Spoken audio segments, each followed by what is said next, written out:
The Star Trek franchise has amassed 902 episodes of television spanning 47 seasons. As time has passed, I thought to myself, it would be extremely interesting to rank every episode, but randomly, thus creating the Star Trek Retro Review series, a weekly back and forth between Pop, Tot, and I, as we reminisce over the good, the bad, and the ugly. Buckle up and enjoy. So Pop Tot returned to the Voyager well once again with critical care, an episode far more delicate and sensitive and clean-cut haves and have-nots, really. Pop Tot, what did you think of this episode from the 7th season? Episodes like this is true Star Trek social commentary. Yeah. And, the story is holographic doctor kind of is brought, to existence on this floating hospital. He's been traded by this guy named Gar, who's a thief. Right away, they put him to work, and there's levels. Like all things in social commentary, there's social levels. And why are these patients getting preferential treatment? I think they called it TC, or treatment coefficient. They have a higher TC than the others. From a computer, the allocator, I think it was. Treatment coefficient.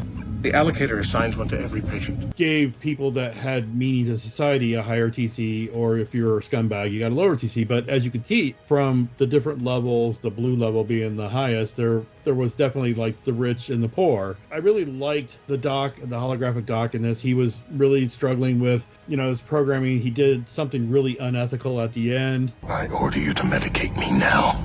Ordinarily, I would. But if the allocator says no...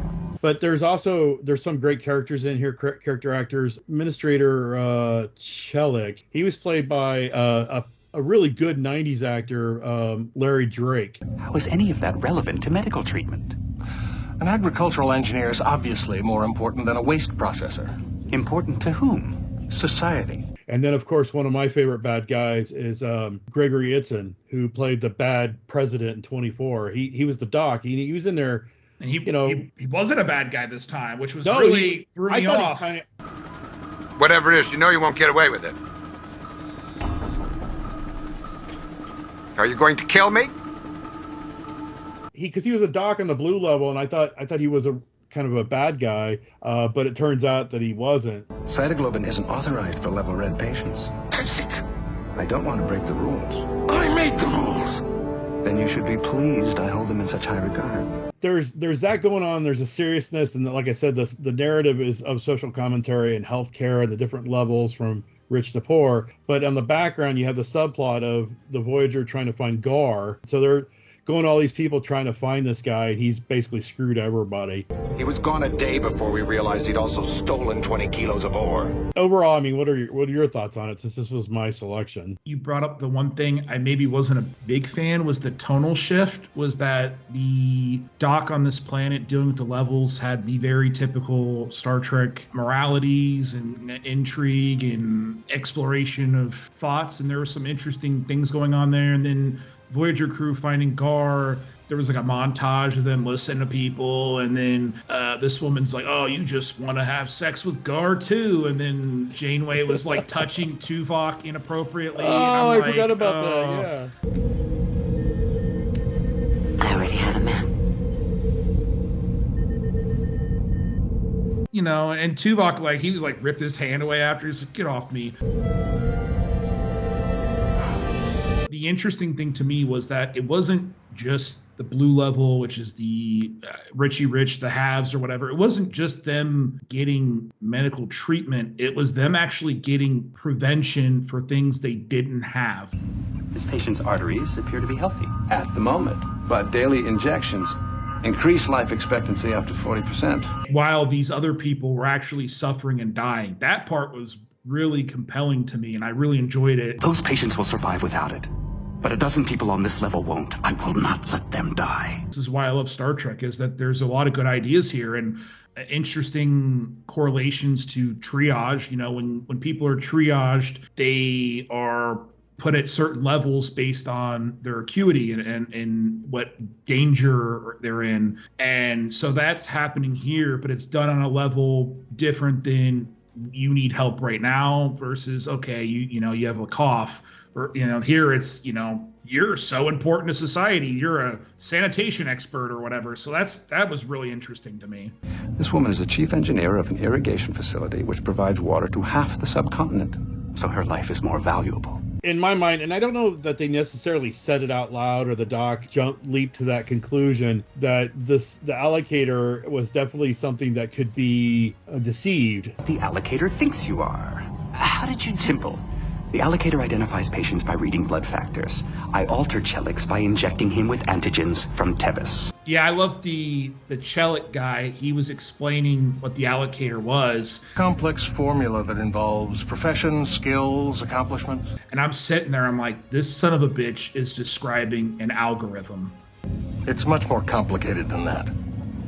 The allocator assesses the entire individual. It is the bane of my existence, which, by the way, good time to remind you to subscribe, like, and comment what you think of this episode, because that helps beat the algorithm, which I'm not a big fan of. Who knows what he'll accomplish if he has the chance? And clearly, the doctor wasn't either. And like you said, it could be deceived, which I was really glad, because at one point, the doc's punishment was to basically be put in the blue zone, blue level.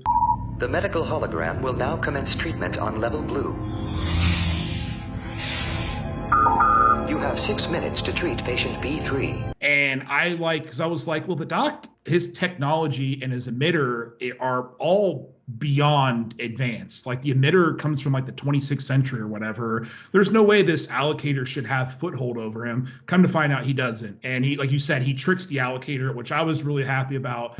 I don't want to break the rules. I made the rules! Came across this because I've been scanning through, as you know, we've been looking for episodes that are not necessarily at the top of everybody's mind when they think about specific Star Treks. I kind of remembered it, but I didn't, and so it pushed me to watch it, and I'm glad I did. Any other crimes you wish to confess? I was trying to save lives. And I am trying to save a society. Again, like I said, it's just really good Star Trek social commentary. Yeah, I agree. And it's a good doc episode. Robert Picardo, he's a really good actor, yes. And he I like, because Star Trek kind of allows actors to kind of go a little hammy. I'm alone. You set her up. She was an innocent woman, and you let Sloan destroy her. Why?